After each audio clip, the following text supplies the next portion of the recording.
Y la semana pasada, tras el cierre del Congreso Nacional del Partido Socialista Unido en Venezuela, Nicolás Maduro anunció que se comenzará a analizar el posible aumento de los precios de la gasolina en el país.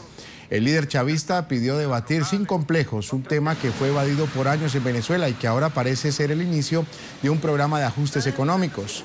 Maduro dijo que iniciaba formalmente un debate sobre el aumento de los precios de la gasolina, indicando que una botella de agua de medio litro cuesta 3 veces más que un tanque de combustible.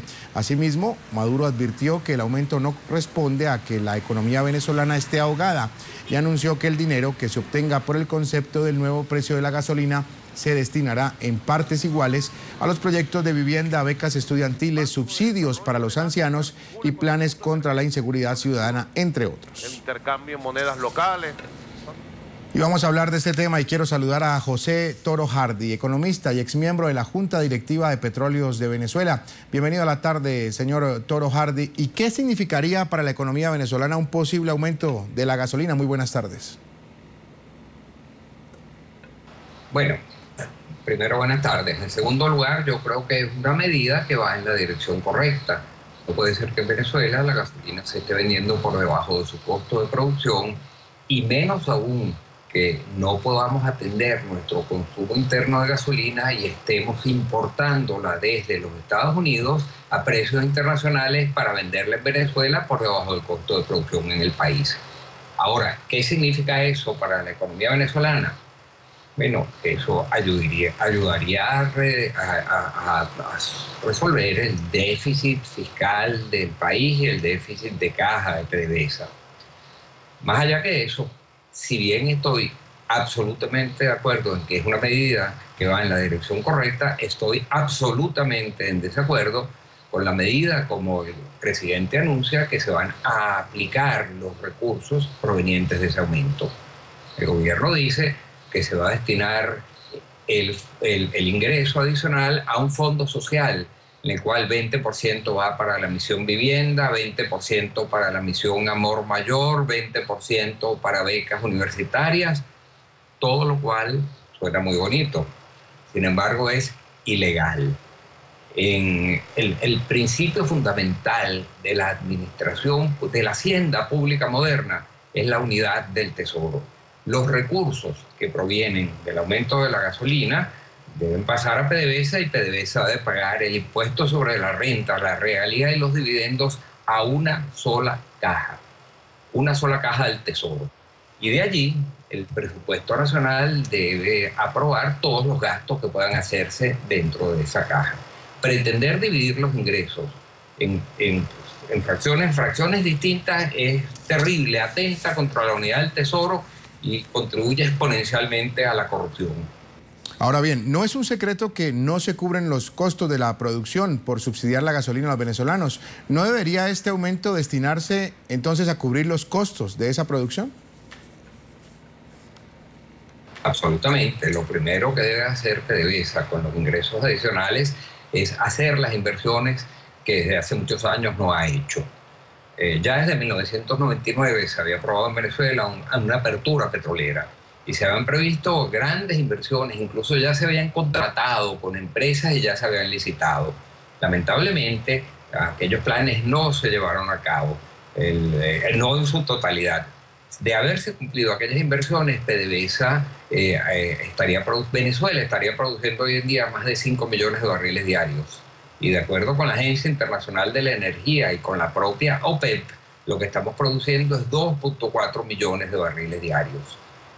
No se han hecho las inversiones en mantenimiento, por lo tanto vemos con frecuencia graves accidentes en nuestras refinerías, que por cierto inciden en que no se pueda producir la gasolina que antes incluso exportábamos y que nos veamos en la necesidad de importar gasolina desde otros países.